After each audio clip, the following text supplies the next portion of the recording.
I didn't care what excuses he came up with. Tonight he was mine. Parker's expression flickered.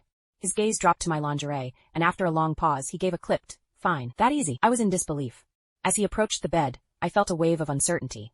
The only light came from the small, mood-setting lamp on the nightstand. He lay down beside me, a wave of cool air, and the clean scent of soap washing over me. My heart hammered against my ribs as I boldly wrapped my arms around his waist. Parker's entire body went rigid.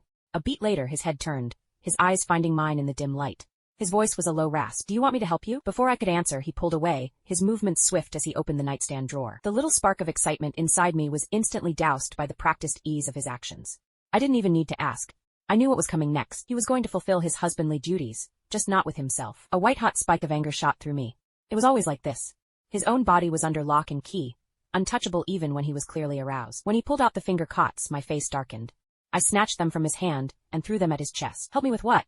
You're so damn vanilla. What new tricks could you possibly have?" My voice was sharp, brittle with frustration. The lamplight was too faint for me to see his expression clearly, but I could feel his dark eyes fixed on me.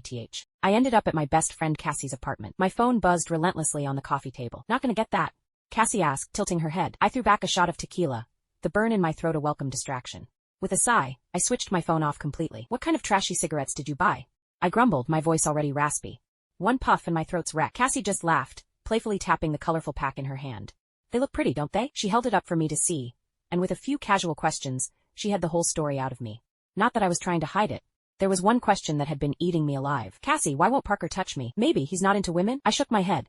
Parker had a girlfriend in high school, and since then countless men and women had thrown themselves at him, only to be met with his signature ice-cold rejection. Then a thought sparked in my mind. My eyes narrowed. I bet he's saving himself for my perfect older sister, the one who ran off to Europe. I'd heard the rumors before, that Parker had always been in love with the gentle, quiet heiress of the Sinclair family.